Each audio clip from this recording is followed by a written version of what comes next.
In the Kunlun Mountains, I spent 10 years in rigorous training. Finally, I mastered the ultimate divine martial arts. As long as I concentrate my mind, my fist can emit a golden glow, powerful enough to shatter anything. I am Danny Rand. My other identity is the heir to a company worth hundreds of billions of dollars. The plane crash 15 years ago took away my parents. Everyone thought I had died too, but I survived and was rescued by the martial monks of Kunlun. Now I have completed my training and returned, determined to come back to New York and reclaim everything that belongs to me. I walked barefoot for 15 years and finally returned from the Kunlun Mountains to New York. I pointed at the skyscraper in front of me and couldn't help but boast to passersby. That's my building. Should sell it and buy some shoes. When I arrived at the building's reception desk, I thought I would receive a warm welcome, but instead I was thrown out directly by security. The more I thought about it, the more upset I became. I was kicked out of my own company. I forced my way in once again. Facing the security guard's obstruction, I used the supreme techniques from the Kunlun Mountains and quickly knocked several people to the ground. I burst into the CEO's office on the top floor and immediately recognized the people sitting inside. They were my childhood friends, Ward and Joy.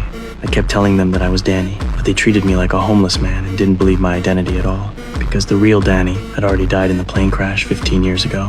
No matter how I explained, they just thought I was mentally ill and called security to throw me out again.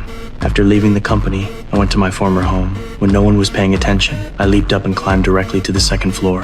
I saw that the room was filled with photos of Ward and Joy. That's when I realized that everything I had was taken over by this pair of siblings. The next day, I blocked Joy at my front door, wanting to know why all this happened. But Joy just coldly called her bodyguards. Just then, a taxi suddenly drove toward me. Fortunately, I was agile enough to dodge the danger, but I still wasn't willing to give up. I directly stole Ward's car, wanting to have a good talk with him in the car. But Ward said, "You will never get a penny from us."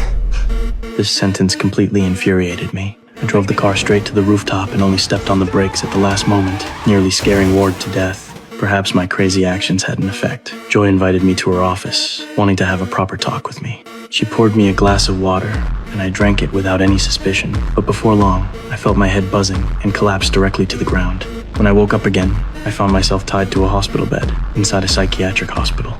At night, several strong men sent by Ward were preparing to deal with me permanently. It was this beating that triggered the divine power within me. A golden light surged toward my fist,